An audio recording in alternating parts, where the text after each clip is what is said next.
TV에 많이 나오시죠. 김창옥 교수라고. 그분이 강연을 할 때 정말 많이 웃기세요. 저는 이 유머 감각이 좀 떨어져서 그분처럼은 못해요. 근데 여러분 그냥 웃어주세요. 그분이 자기 아버지 어머니 얘기를 참 많이 하시는데 자기 아버지는 예술가였다. 48장의 동양화를 항상 감상하시며 사셨다. 그러면서 재산을 다 탕진하셨다. 근데 자기 어머니는 우리나라 최고의 휴머니스트였다. 우리 어머니는 아버지를 부를 때마다 인간이라고 불렀다. 얼마나 휴머니스트냐. 그렇게 얘기를 하더라고요. 그래서 사전에 제가 단어를 찾아봤어요. 인간, 직립보행을 하며 사고와 언어 능력을 바탕으로 문명과 사회를 이루고 사는 고등동물. 그 다음에 사람이라 그러잖아요. 사람도 똑같아요. 인간에 대한 정의와 사람에 대한 정의가 똑같은데 이제 그 밑에 깔려있는 의미들이 조금 달라요. 인간에 대한 깔려있는 의미가 뭐냐면 인간의 모습은 하고 이때 사람답지 못하다는 뜻으로 특정한 사람을 멸시하여 이르는 말. 그 앞에는 항상 그 자가 들어가요. 그 인간, 이 인간. 그 다음에 마지막에는 아자가 또 붙죠. 이 인간아. 그래서 휴머니스트라고 하는데 상대방을 멸시하면서 부르는 단어가 인간이라는 거예요. 그럼 사람은 뭐냐? 사람은 일정한 품격이나 자격을 갖추고 도리를 아는 완성된 인격적인 존재다. 어떤 일을 시킬 만한 일꾼이나 집단을 구성하는 인원이 되는 존재다. 인격과 덕망을 가지고 있는 사람들을 향해서 사람이라고 얘기한다는 거예요. 그런데 이제 사람이 제일 좋은 단어고 그 다음에는 인간이라는 단어는 조금 품격이 떨어지죠. 근데 그거보다 더 떨어지는 단어가 또 있더라고요. 그게 뭘까요? 그거는 바로 짐승입니다. 사람을 향해서 아유 이 짐승 같은 이렇게 얘기하는 경우가 있어. 짐승이라는 말은 매우 잔인하고 야만적인 사람을 비유적으로 얘기할 때 짐승이라는 거예요. 사람이 사람답게 살면 사람으로 존중을 받는데 사람답지 못하게 하면 인간이 되거나 짐승이 될 수도 있다는 거예요. 그래서 사람들이 상대방을 이제 심하게 멸시하고 모독하는 말을 할 때는 짐승이라는 단어보다는 개 XX라고 이렇게 표현을 해요. 자, 세계가 제가 요즘 세계를 이렇게 돌아가는 뉴스들을 보면 야 세계가 정말 야생동물 세계 같다. 그런 느낌을 받아요.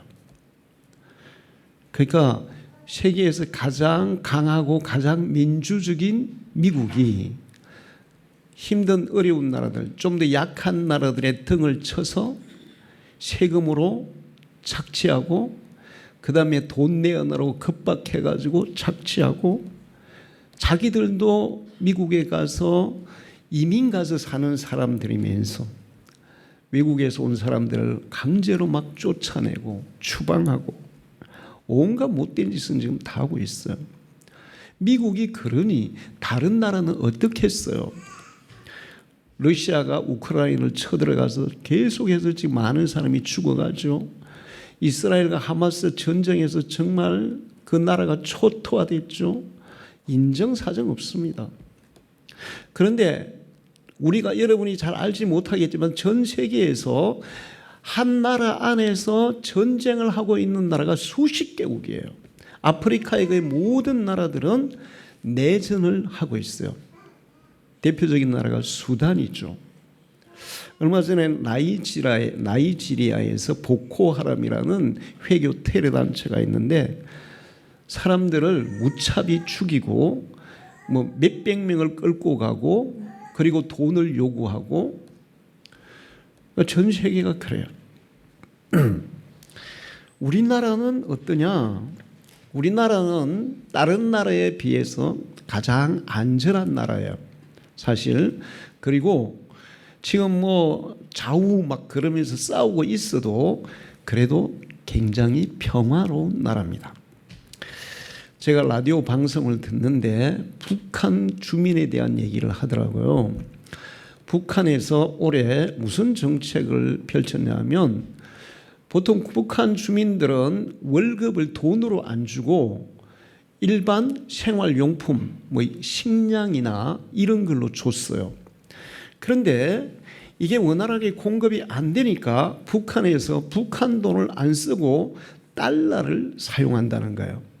그러니까 이제 북한 돈이 휴지 조각이 되니까 북한에서 어떤 정책을 쓰냐면 이제는 현물로 안 주고 돈으로 주겠다. 북한 돈으로 월급을 주겠다. 근데 1년 농업에 종사하는 그 사람들의 1년 동안 농사를 지으면 국가에 다 걷어가는 거예요. 그리고 이제 돈을 주는데 그 월급이 아니고 연봉이 얼마냐? 옥수수 2푸대 사는 그게 1년 연봉이라는 거예요. 공산주의가 얼마나 나쁜지 우리는 다시 알 수 있어요. 저는 그 얘기를 들으면서 우리나라 같으면 벌써 그냥 쫓아냈을 텐데 왜 못 그럴까?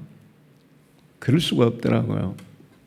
만약에 거기에 대해서 왜 우리 월급을 현물 곡식으로 안 주고 돈으로 주는 거야 한마디 하면 바로 잡아서 가서 고문하고 감옥에 쳐넣고 심하면 처형시키니까 입도 뻥끗 못한다는 거죠. 세계가 이렇게 정말 짐승 같은 야생 동물 세계 같은 그런 세계에서 우리가 살고 있어요. 어느 노인들에게 강의하는 강사분이 노인들 앞에서 강의를 하고 있었어요. 근데 이게 딱 보니까 한 분이 앉아 계신데 할머니 한 분이 앉아 계신데 엄청나게 나이가 제일 많다 그러는 거예요. 거기서.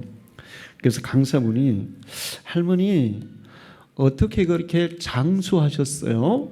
이렇게 물으니까 할머니가 다 우리 영감 덕분이야 이렇게 얘기하는 거예요. 그래서 강사분이 와 할아버지가 정말 할머니한테 잘해 주시나 봐요. 그랬더니 아니야 벌써 죽었어. 자, 이 얘기 엄청 많이 해요. 아니 근데 진짜 실제적으로 이 할머니들이 오래 사는 분들이 할아버지가 계신 분들보다 일찍 돌아가신 분들이 더 오래 산다는 거예요. 이 얘기를 저는 들으면서 이런 거를 우리가 우프다 그러죠. 우스우면서도 슬픈 얘기. 이 얘기는 뭐냐면 가정이 다 무너져 있다는 거예요. 결혼을 해서 서로 사랑하고 자녀들을 사랑으로 양육하고 그래서 그 가정 속에서 진정한 인생의 행복을 누리고 살아야 되는데 결혼을 하면 그냥 전쟁터가 되고 그것 때문에 괴로워하고 고통스러워하고 그것 때문에 병이 나고 이게 우리의 현실 세계라는 것입니다. 왜 그럴까? 왜 그럴까? 원래 하나님이 사람을 만들 때는 정말 선하게 선한 것으로 가득 만들었어요. 근데 인간이 하나님을 거역하고 죄를 짓고 타락하면서 인간의 본성이 타락하고 그 타락한 본성으로 살다 보니까 가정도 무너지고 세상도 야생 동물의 세계처럼 그보다 더 무서운 그런 세계로 전락했다는 것입니다. 성경에는 많은 이야기가 기록되어 있어요. 역사가 기록되어 있어요. 구약 성경을 읽다 보면 이게 정말 사람들이 사는 거야? 이게 진짜 동물들 세계 아니야? 이렇게 느낄 수 있는 얘기들이 굉장히 많아요. 얼마나 사람들이 포악하고 악독하고 죄를 짓고 사는지. 노아 시대에는 사람들이 너무 죄를 많이 지었어요. 그 당시에는 사람들이 평균 수명이 거의 1000살에 가까웠습니다. 어떻게 사람이 1000살을 살 수 있어요? 지금 현재 우리의 환경과 지금 상황으로 그 시대를 평가하면 안 돼요. 그때는 이유가 있어요. 교회를 나오다 보면 제가 과학적으로 실제적으로 왜 1000살을 살았는지 증명해 드릴 수가 있습니다. 그런데 문제는 이 1000살을 살면서 사람들이 바르게 선하게 살아야 되는데 온갖 악독한 짓을 하니까 하나님이 더 이상 봐줄 수가 없는 거예요. 죄가 세상에 가득 찼다고. 그래서 하나님이 홍수로 세상을 심판합니다. 인류의 씨를 남기기 위해서 단 8명만 남기고 나머지는 전부 다 심판해서 물속에 다 죽었어요. 소돔 고모라라는 도시가 있었는데 이 도시도 역시 얼마나 타락했든지 구제불능, 회복불능의 상태에 빠졌습니다. 그래서 하나님이 하늘에서 불을 내려서 이 소돔 고모라를 심판했어요. 그때 믿음의 조상 아브라함의 기도를 들어서 그 조카 롯과 2 딸만 하나님이 살려주셨어요. 탈출해서 살게 하셨어요. 지금 이제 제가 세계가 돌아가는 거, 지금 사람들이 하는 거 보면 노아 시대나 소돔 고모라보다 더 악한 그런 세계에서 우리가 살고 있어요. 근데 이렇게 계속 이게 가게 되면 결국에는 어떤 결과가 오게 될까요? 하나님이 세상을 다시 심판할 수밖에 없어요. 하나님이 세상을 심판할 수밖에 없어요. 그래서 이 하나님의 심판을 뒤로 미루고 하나님의 심판을 멈추게 하는 방법이 있는데 그거는 의로운 사람들, 선한 사람들, 새로운 사람들이 많이 등장해야 돼요. 오늘 성경에 새 사람을 입으라는 말씀이 있죠. 이 새 사람을 입은 사람들이 많이 등장해서 이 사람들이 세상에서 제대로 역할을 하고 살아가면 세상은 정말 살기 좋은 세상으로 변화될 줄 믿습니다. 하나님은 성경에 그런 세상이 어떻게 만들어지는지 우리에게 예표로 보여준 게 있어요. 예수님이 십자가에 모든 사람의 죄를 대신 지고 죽으셨어요.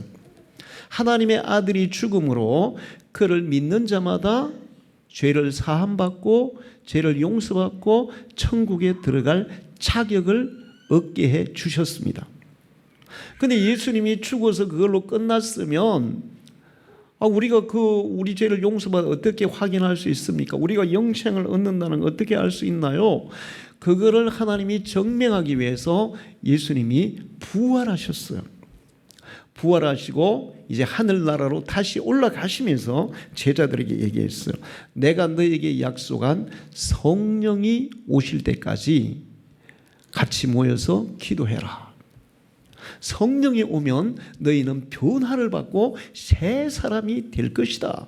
능력의 사람이 될 것이다. 그래서 이 얘기를 들은 120명이 마가의 다락방이라는 데 모여서 정말 간절히 기도했어요. 그리고 오순절 날이라는 절기에 성령이 그곳에 임하셨어요. 할렐루야. 성령이 임하시니까 사람들에게 변화가 일어나는데 이 변화는 누가 가르쳐서 교육을 통해서 스스로 돌을 닦아서 절대로 일어날 수 없는 변화예요. 엄청난 새 사람으로의 변화가 일어났어요. 그 변화가 일어난 것을 보여주는 것이 바로 사도행전 2장 43절에서 47절인데, 이 120명이 변화가 일어나고 그 사람들이 또 예수를 전해서 그 전도받은 사람들 교회로 몰려왔는데 일주일에 5천 명이 막 몰려온 거예요. 그런데 그렇게 해서 교회가 처음으로 세워졌는데, 그렇게 교회에 나온 사람들에게 어떤 변화의 모습이 보였냐 하면, 사람마다 두려워하는데 사도들로 말미암아 기사와 표적이 많이 나타나니, 병자들이 오면 다 낫는 겁니다. 악독한 죄수들이 오면 회개하고 완전히 선한 사람으로 막 바뀌는 거예요. 그리고 믿는 사람들이 다 함께 있어 모든 물건을 서로 통용하고, 사람들이 자기 재산을 다 팔아가지고 교회에다 다 내놨어요. 그래서 교회는 그걸 가지고 부자나 가난한 사람 모든 사람들에게 필요한 만큼 다 공급했는데, 다 나눠줬는데, 사도행전 4장 32절부터 보면 아무도 부족한 사람이 없더라. 여러분, 공산주의가 원래 어디에서 그거를 착안한 건지 아세요? 바로 이 사도행전이에요. 그런데 왜 공산주의는 그렇게 못 살고 그렇게 악독할까요? 말은 그렇게 하지만 실제적으로는 권세를 가진 자들이, 힘을 가진 자들이 다 자기들이 차지하고 백성들에게는 조금씩 나눠주니까 그런 거예요. 북한도 마찬가지죠. 김정은이가 몸무게가 140kg가 된다는데, 북한 주민들처럼 1년에 옥수수 2포대 받아가지고 먹고 살면 어떻게 살찌겠어요? 살찔 수 없죠. 그러니까 공산주의가 잘못된 거는, 공산주의 말로는 그냥 우리는 다 같이 공동으로 모아가지고 같이 똑같이 나눠서 다 잘 살아, 지상 천국이야, 이렇게 얘기하는데, 실제로 권세를 잡은 자들이, 공산주의 리더들이 다 자기들이 차지하고 나머지 가지고 백성들에게 조금씩 나눠주니까 고통받는. 그런데 초대교회는 그렇지 않았어요. 사도들이나 부자들이나 가난한 사람들이나 이 사람들의 마음이 새 사람이 됐잖아요. 그러니까 내가 좀 더 많이 가져야 되겠다, 이런 마음이 있는 게 아니고, 내가 가진 것으로 어려운 사람들 얼마나 더 많이 도와줄까, 어떻게 하면 저 사람들에게 더 많이 줄까, 저 사람들을 배부르게 할까, 이게 삶의 목표로 바뀐 거예요. 할렐루야. 새 사람이 되지 않고 아무리 성경에 나오는 제도가 좋다고 해도 그거를 한다면 절대로 그대로 될 수가 없어요. 새 사람이 되니까 그 마음먹은 것 자체가 달라지는데, 사도들이라고 해가지고 밥 하루에 5그릇 먹는 게 아니에요. 차라리 자기들이 굶더라도, 사도들은 굶더라도 못 먹는 사람들에게 주는 사람들이 된 거예요.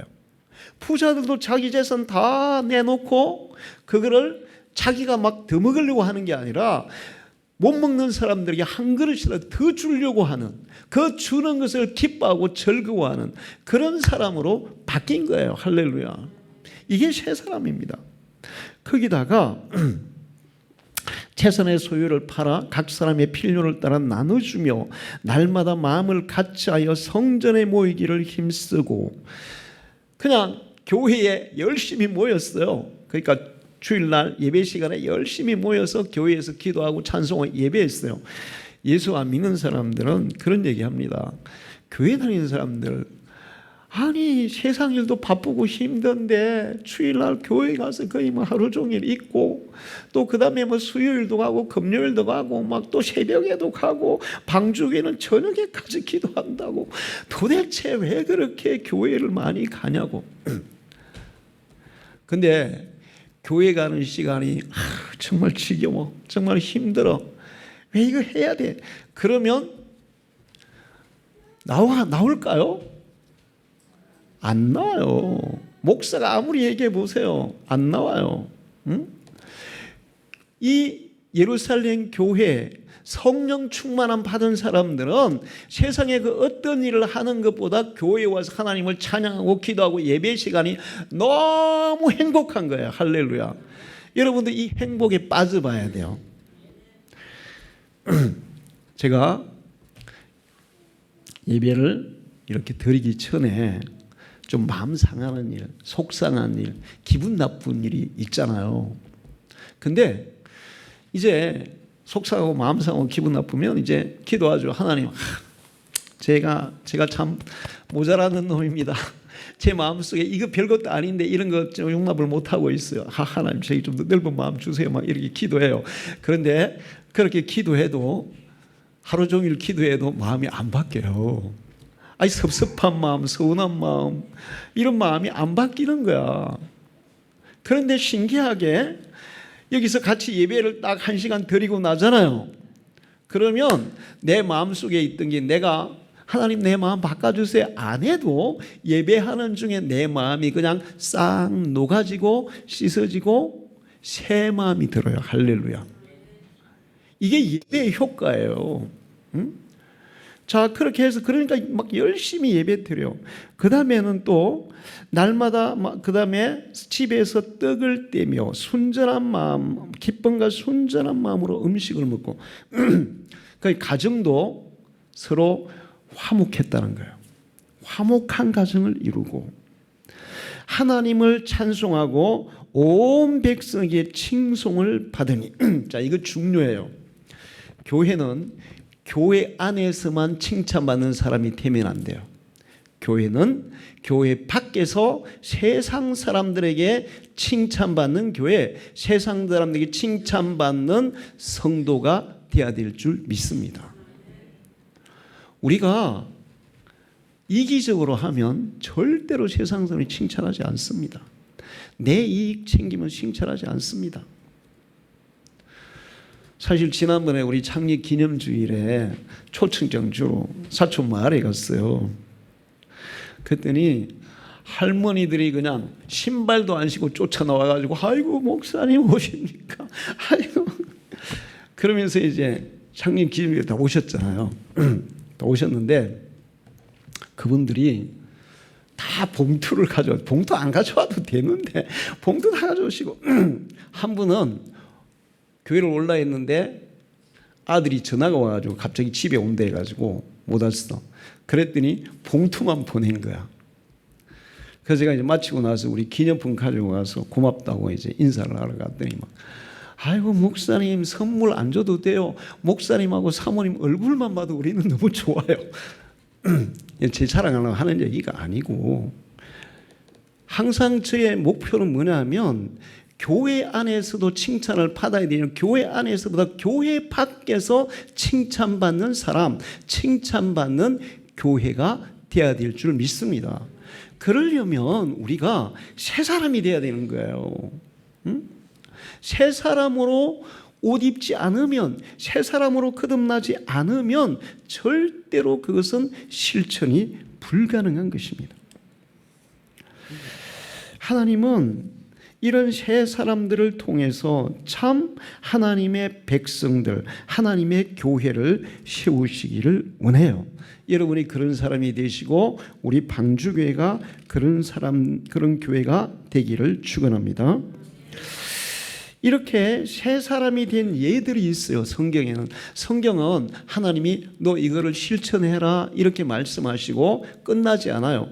그것을 실천한 사람들이 어떻게 변화가 됐는지, 그들의 삶에 어떤 복이 임했는지 그런 것들을 보여주고 있습니다.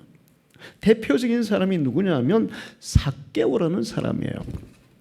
삭개오는 오늘날로 치면 세무서장이었어요. 근데 세무서장인데 오늘날 세무서에서 근무하는 세무 공무원들과 세무서장은 사람들의 세금을 이렇게 착복할 수 있어요, 없어요? 없어요. 오늘날은 안 돼요. 그런데 예수님이 계시던 그 시대에는 그게 가능했어요. 왜 그런가 하면 그때는 이스라엘이 로마의 지배를 받았거든요. 우리나라가 일제의 지배를 받을 때처럼 일제의 지배를 받을 때 세금을 거두는 공무원들이 일본이 예를 들어서 쌀 10대를 요구한다면 쌀 15대를 걷어가지고 10대는 일본 주고 5대는 지가 착복했어요. 그래도 아무도 제재를 안 했어요. 제재 팔 수가 없어요. 왜 그런가 하면 일본이 그런 사람들 착복했지. 그러면 그 사람들이 세금을 안 걷으면 어떻게 할 거야? 어차피 자기들은 자기들 그들만큼 다 걷어가니까 좀 더 걷어가는데 얻어먹고 우리도 줘. 이런 식인 거예요. 삭개오도 마찬가지예요. 세무서장이니까 뭐 로마에 바치는 세금 100이면 100에다가 지가 먹을 거 20을 더 보태가지고 120을 걷어서 100은 국가에 바치고 100은 지가 먹었어요. 그러니까 부자가 됐겠어요? 안 됐겠어요? 부자가 됐어요. 엄청나게 부자였어요. 성경에는 삭개오가 세무서장이고 엄청 부자였다고 얘기하고 있어요. 자, 그러니까 삭개오가 부자가 되면 될수록 국민들은 어떻게 될까요? 피폐해지고 가난해지고 힘들어지는 거예요. 이거야말로 정말 악독한 짓이죠. 그런데 어느 날 이 삭개오가 사는 동네에 예수님이 찾아온다는 소문이 들린 거예요. 그 당시에 예수님의 인기는 하늘을 찔렀습니다. 왜 그런가 하면 예수님이 뭐 지나만 가면 병자들이 다 낫거든. 심지어 죽은 사람들 예수님이 가서 말씀만 하지 일어나라 그러면 일어나고 나사로야 나오라 그러면 죽은 지 나흘 된 사람도 살아나고 막. 그러니까 사람들이 막 엄청 화나요. 거기다가 이스라엘 백성들이 로마 지배받으니 얼마나 배고팠겠어요. 제대로 북한보다 더 어려웠을 수도 있어. 그런데 예수님 앞에 갔더니 세상에 보리떡 5개 물고기 2마리만 가지고도 5,000명이 넘고도 먹고도 12강주리가 남는 막 기적이 일어나는 거야. 야, 저분 따라가면 굶어 죽은 일은 절대로 없겠다. 그러니까 막 사람들이 막 구름대처럼 막 따라다니는 거예요. 저분 앞에만 가면 병원 필요 없어. 약도 필요 없어. 그분이 말씀만 하시면 모든 병이 다 나. 그래서 막 인기가 막 하늘을 찔렀어요. 그 당시에. 그런데 삭개오는 그런 예수님 한번 보고 싶었어요. 그래서 이제 예수님이 온다는 길거리로 나갔더니 벌써 사람들이 막 인산인해 어마어마하게 많은 거예요. 근데 이제 삭개오의 단점이 키가 작은 거였습니다. 사람들이 앞에 가리가 볼 수가 없잖아. 그래서 가로수 위에 올라갔어요. 세무서장이 채신머리였게 가로수 위에 올라갔어. 근데 여러분, 하나님 앞에 나갈 때는 채신머리 따지면 안 돼요. 채신머리 다 벗어 던지고 나가야 하나님의 은혜를 받을 수 있어요. 할렐루야. 삭개오 올라가 있는데 예수님이 그 사람들을 보지도 않고 삭개오 밑으로 성큼성큼 걸어오더니 나무 밑에 서서 삭개오야 내려오라. 그리고는 내려오니까 오늘 내가 내 집에 가서 묵어야 되겠다. 내가 네 집에 가서 너와 함께 밥도 먹고 잠도 자겠다. 삭개오가 어땠을까요? 자, 여러분 여기서 제가 다른 일을 잠깐 들어볼게요. 지금 우리나라에서 인기가 제일 많은 연예인이 누굴까요? 김영웅이 인기가 진짜 많아요. 근데 김영웅 막 사람들 막 세상에 어디 공연한다 그러면 아줌마들 그냥 떼거리로 뭐 부산이고 뭐 제주도고 다 몰려가. 그런 아줌마한테 예를 들어서 그런 아줌마한테 임영웅이가 이제 딱 공연 마치고 딱 내려가 어떤 아줌마 저 아주머니 오늘은 아주머니 집에 가 같이 밥도 먹고 아주머니 집에서 좀 잘래요. 그러면 어떨까요? 완전히 뭐 뒤집어지겠지. 뭐 좋아서 어쩔 줄 춤출 거예요. 삭개오도 그랬어요. 아이고 사람들이 나를 멸시하고 나쁜 놈이라고 욕하고 아무도 상대도 안 해주는데 아이고 예수님이 우리 집에 오신다고? 이게 막 예수님이 자기 집에 자기를 찾아온다니까 너무너무 좋은 거예요. 그래서 삭개오가 즉시 변화가 돼요. 뭐라고 하냐면 삭개오가 서서 주께 여짜오되 주여 보시옵소서 내 소유의 절반을 가난한 자들에게 주겠사오며 만일 누구의 것을 속여 빼앗은 일이 있으면 네 갑절이나 갚겠나이다. 이게 세 사람의 모습이에요. 예수가 찾아오는 사람, 예수가 그 마음에 찾아오고 그 심령에 찾아오고 그 가정에 찾아오는 순간 우리에게도 이런 놀라운 변화가 일어날 줄 믿습니다. 할렐루야. 그래서 진짜 아니 삭개오는 돈을 끌어모으는 데만 신경 써서 사는 사람인데 재산의 절반을 가는 사람에게 나눠주겠습니다. 그리고 남에게 이제 착복한 거 다 4배로 다 갚아주겠습니까? 주겠습니다. 이게 예수 안에 새 사람의 증거예요. 할렐루야. 새 사람이 돼야만 이런 변화의 역사가 일어나요. 아마 성경에는 그 다음에 기록을 안 했겠지만 삭개오의 이것을 실천했는데 그 말은 그날부터 어떤 말이 되었을까요?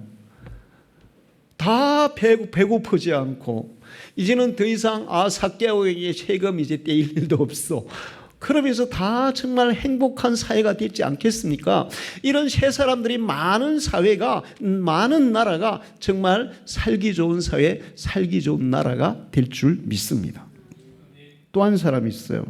사마리아 여자예요. 이 여자는 결혼에 5번 실패했어요. 그런데 자기가 잘못한 게 아니라 남편들이 그냥 싫다고 다 소박을 맞췄어요. 쫓겨났어요.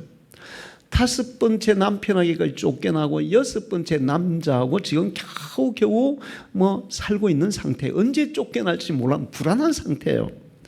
그러니까 이 여자에게 무슨 정체가 있겠어요? 이 여자는 무슨 정체가 있겠어요? 그러니까 남자들 다 자기 싫어한다고 쫓아내고 동네 사람들도 이 여자를 좋게 보겠어요? 어떻게 보겠어요? 저 여자 저거 남자들에 쫓겨난 여자 문제가 많은 거야. 사람들은 그래요. 어떤 사람이 어떤 일을 당하면 그거 따져보지도 않고 저 사람은 그냥 못돼서 나빠서 문제가 많아서 저런 일을 당해. 이렇게 막 매도하는 경우가 많아요. 그래서 사람들이 다 이 여자를 매도하겠죠. 그래서 이 여자는 대인기피증에 걸렸어요. 그래서 사마리아 수가 우물가에 물 들어갈 때 아무도 안 가는 그냥 더운 대낮에 물동이를 이고 우물을 길러 갔어요. 여러분 그 공동 우물은 어떤 곳입니까? 여자분들이 모여서 수다 떨고 얘기하고 온갖 얘기 다 하는 그게 바로 친교의 장이에요. 그런데 이 여자는 대인기피증이 있으니까 사람 보는 게 무서운 거야. 남자 보는 건 더 무서운 거야. 대인기피증이 있는 사람은 대인기피증이 있는 게 아니에요. 우울증, 불안증세, 공황장애 이런 심리적인 질병이 같이 오거든요. 그래서 낮에 물들어 갔는데 세상에 그 우물가에 남자가 한 명 앉아있네. 정말 남자는 무섭고 그냥 가까이 가기도 싫은데 남자가 한 명인데 그 남자가 이 여자 보고 나에게 물을 좀 달라 이러는 거예요. 근데 그 여자가 아니 유대인 남자가 사마리아 여자인데 어떻게 물을 달라고 하십니까? 유대인 남자들은 사마리아 사람 상종을 안 했어요. 근데 어떻게 나에게 물을 달라고 하십니까? 얼마나 경계하는지 몰라요. 그러면서 이제 대화를 하는 중에 이 여자에게 네가 만일 내가 누군지 알았더라면 네가 나에게 물을 달라 했을 것이다. 네가 주는 물은 막 먹으면 또 목마르겠지만 내가 주는 물은 영원히 목마르지 않는 생명수가 될 것이다. 할렐루야. 여러분 예수 그리스도는 우리의 생명수예요. 주님이 우리의 마음속에 들어오시면 그때부터 우리 속에는 생명의 샘물이 계속 솟아날 줄 믿습니다. 이렇게 얘기하는 중에 이분이 보통 남자가 아니네. 이분이 이 이스라엘 민족이 그렇게 고대하고 기다렸던 메시아 구세주네 이거를 발견한 거예요. 그리고 예수님을 구세주로 믿게 됐어요. 그때 그 여인에게 일어난 놀라운 변화가 뭐냐면 그 순간에 즉시 대인기피증이 치료된 줄 믿습니다. 이 여자가 물동이 버리고 막 사람들이 쫓아가요. 자기 동네 막 쫓아가면서 여러분 내가 메시아를 만났어요. 예수님을 만났는데 이분이 우리의 구세주입니다. 빨리 와보세요. 막 그러면서 즉시 사람들을 찾아가요. 새 사람이 되면 삭개오나 사마리아 여자 같은 그런 놀라운 변화가 일어날 줄 믿습니다. 이게 공부로 되겠어요? 산에 가서 돛 닦는다고 되겠어요? 어디 가서 빈다고 되겠어요? 이거는 하나님이 우리에게 새 사람을 입혀줄 때 가능한 거예요. 할렐루야. 근데 오늘 성경에 저는 옛날에 성경을 읽을 때 왜 하나님께서 그냥 새 사람이 되라 이렇게 얘기하시지. 왜 새 사람을 입으라고 얘기하셨지? 그게 항상 의문이었어요. 왜 새 사람을 입으라고 했을까? 근데 그 이유가 있습니다. 만약에 하나님이 변하여 새 사람이 되어라 이렇게 얘기했으면 새 사람이 되는 것은 누가 노력해서 되는 거예요? 내가 노력해야 되는 거예요. 만약에 인간이 노력해서 새 사람, 하나님께서 말씀하신 사도행전에 나오는 그 사람들처럼 삭개오나 사마리아 여인처럼 그러면 새 사람이 되려면 내가 노력해서 가능할까요? 불가능할까요? 그건 불가능해요. 안 돼요. 절대로 안 되는 거예요. 새 사람이 되는 사람의 노력으로 되는 게 아니라 하나님이 우리에게 은혜를 주셔서 우리를 새 사람으로 입혀주실 때, 만들어 주실 때 가능한 거예요. 할렐루야. 그래서 새 사람을 입으라고 말씀하는 겁니다. 여러분도 오늘 하나님이 입혀주시는 새 사람의 은혜를 받으시기를 축원합니다. 그래서 성경은 우리가 새 사람이 되는 것도, 우리가 믿음을 가지고 사는 것도, 천국에 들어가는 것도 우리의 노력이나 우리의 공로나 우리가 힘써서 되는 게 아니라 예수 그리스도를 나의 주님으로 영접하고 고백할 때 하나님이 그렇게 변화시켜 주신다고. 너희가 그 은혜로 인하여 믿음으로 말미암아 구원을 얻었나니 이것은 너에게 난 것이 하나님의 선물이다. 구원은, 새 사람은 하나님의 선물이에요. 할렐루야. 예수 믿는 자들에게만 주시는 특별한 선물이에요. 이거는 돈으로 살 수 있는 것도 아니고 노력해서 얻을 수 있는 것도 아니고 너무나 크고 너무나 놀라운 것이기 때문에 그냥 공짜로 줘야만 받을 수 있는 선물이에요. 만약에 교회를 다니는 사람이 있어요. 여러분 전도하다 보면 사람들이 그러죠. 우리 친척 누구는 교회 장로인데 그 인간 꼴보기 싫어 교회 안 간다.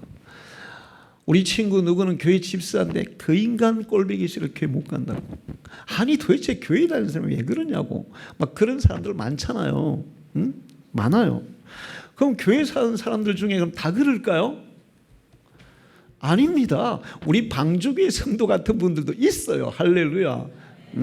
제가 우리 교회 성도들 얘기하면 다른 목사님들이 목사님은 천사들하고 목회합니다. 이렇게 얘기해요. 진짜 그래요. 제가 다른 데 얘기 들어보면 진짜 저 진짜 저 사람이야? 저 인간이야? 저 신자야? 이렇게 느껴지는 사람들도 많이 있어요. 그러면 교회를 다니고 예수를 믿으면 새 사람이 돼야 되는데 왜 그러면 그럴까? 이 사람들은 교회는 나오지만 예수를 경험하지 못한 거예요. 할렐루야. 예수를 진심으로 마음속에 영접하지 못한 거예요. 예수를 영접하는 순간 우리는 우리의 의지와 상관없이 우리의 생각, 우리의 마음, 우리의 감정 모든 것들이 새 사람으로 변화될 줄 믿습니다. 종교생활, 교회 다니는 건 누구나 할 수 있어요. 그런데 새 사람으로 사는 것은 예수 믿고 아까 성령을 얘기했죠. 성령의 은혜를 체험한 사람들에게만 가능한 거예요. 할렐루야.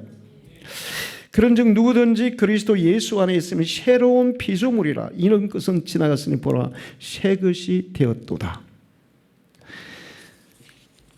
예수를 믿을 때 이전 사람은 완전히 없어지고 새 사람으로 새로운 창조물로 변화가 일어난다는 것입니다.